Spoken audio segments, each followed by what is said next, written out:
Assalamualaikum warahmatullahi wabarakatuh. Apa kabar sahabat semua? Kita jumpa lagi dalam ulas berita hukum. Tapi sebelumnya izinkan saya untuk menyampaikan ucapan selamat Hari Raya Idul Fitri.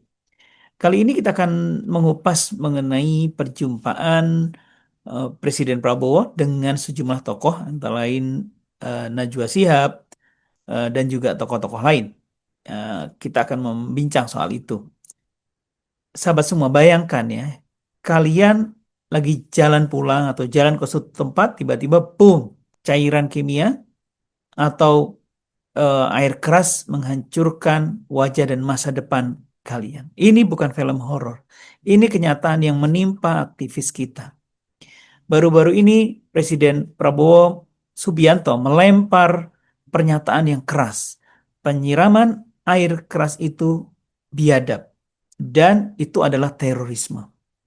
Tapi di depan mata Pak Presiden, Pak Prabowo, Najwa Shihab justru melempar pertanyaan yang bikin kita semua mikir. Pak, ini beneran penegakan hukum? Atau ruang gerak kita yang makin dipersempit? Apakah Indonesia sedang darurat keamanan nih sekarang? Atau kita sedang masuk di era di mana kritik dianggap sebagai ancaman negara atau makar? Mari kita kupas soal ini.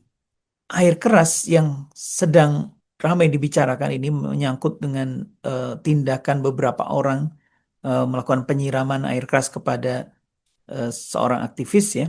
Banyak yang bilang atau beberapa orang mengatakan, ah itu kan penganiayaan biasa.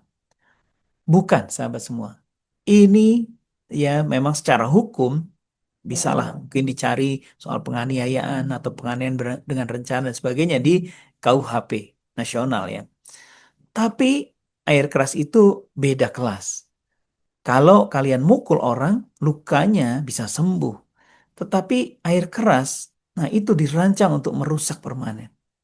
Di mata hukum kita, ini bukan sekedar main tangan. Ini adalah kejahatan yang direncanakan secara matang. Kenapa? Karena nggak ada orang iseng bawa air keras di saku. Itu butuh persiapan, butuh niat jahat yang konsisten. Bahkan kalau niatnya sudah untuk menghabisi nyawa, pelakunya bukan cuma dipenjara karena penganiayaan atau penganiayaan dengan rencana, tapi bisa kena percobaan pembunuhan. Apalagi kalau ada aktor intelektual di belakangnya. Si bos yang bayar eksekutor lapangan, itulah yang dikejar sama Pak Prabowo. Beliau pengen sampai ke akar-akarnya. Tapi pertanyaannya, berani, mampu, atau mau nggak nih aparat nyenggol ya siapa yang ada di balik layar itu. Nah sahabat semua, ini yang menarik. Pak Prabowo menyebut ini sebagai terorisme. Secara hukum, ini kata yang berat banget, yang serius banget. Terorisme itu tentu tujuannya adalah untuk menciptakan rasa takut yang massal, rasa takut yang meluas. Efeknya apa?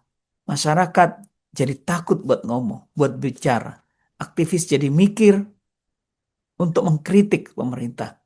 Walaupun para aktivis yang kemudian menyampaikan pernyataan sikap, ya mereka tidak akan mundur, mereka tetap akan kritis begitu ya.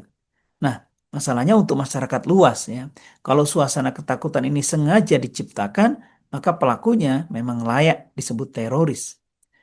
Tapi sosiologisnya begini, kalau negara cuma sibuk untuk nyari pelaku lapangan, nyari eh, pelaku fisik ya, pelaku material, tapi gagal melindungi suara kritis rakyat, suara kritis masyarakat. Artinya negara pelan-pelan lagi membiarkan demokrasi kita itu mati kedinginan. Kita nggak mau kan, seringkali mau kritik kebijakan, kita harus nengok kanan kiri, ya takut disiram air keras atau takut dilakukan upaya-upaya kekerasan yang lain. Nah, sahabat semua, ini adalah dilema soal makar dan eh, suara nyaring yang menyempit.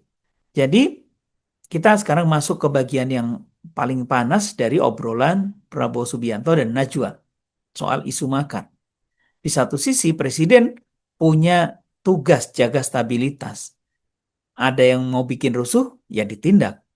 Tapi di sisi lain, Najwa Shihab mewakili suara netizen, suara masyarakat juga. Dikit-dikit makar, dikit-dikit ancaman negara. Hati-hati, ya.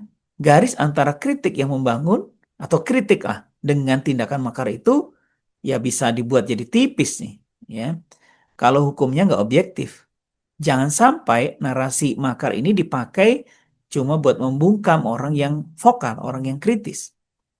Kita ingin negara kita aman, tapi kita juga ingin mulut kita nggak dilakban, nggak dibungkam, tapi tetap bisa bersuara untuk mengkritisi berbagai kebijakan. Nah, logikanya simpel. Kalau pemerintahnya benar, kenapa harus takut sama kritik? Dan kalau kritiknya benar, kenapa harus dituduh makar gitu? Nah, sahabat semua, sekarang kita sampai kepada persoalan media kita, netizen, dan tanggung jawab kita ya. Jadi di posisi mana kita? Disinilah peran media dan konten kreator serta aktivis. Wawancara Najwa Shihab itu adalah contoh bagaimana kekuasaan harus dalam tanda petik ditantang dengan pertanyaan tajam. Kita nggak boleh cuma nelan mentah-mentah janji manis pemerintah, janji manis penegakan hukum. Kita harus mengawal terus kasus ini sampai dalangnya ditemukan, dalangnya bertanggung jawab gitu ya. Nah, persoalannya apakah ini bisa dilakukan? Apakah mampu, apakah mau, dan apakah dapat dilakukan hal tersebut? Ini yang menjadi pertanyaan besar ya. Ingat, setiap kali suara dibungkam dengan kekerasan dan masyarakat diam, maka sebenarnya orang-orang sedang antri untuk menjadi korban-korban berikutnya. Jadi, sahabat semua, simpulannya adalah tegasnya Pak Prabowo ya tentu orang-orang mengapresiasi. Tapi kritiknya Najwa Shihab adalah ya vitamin buat demokrasi kita yang sedang pucat pasi ini. Itulah sahabat semua ulas berita kita kali ini mengenai perjumpaan antara Presiden Prabowo dengan eh, para tokoh ya yang membahas mengenai hal-hal yang viral belakangan ini. Sampai jumpa pada ulas berita yang akan datang. Assalamualaikum warahmatullahi wabarakatuh.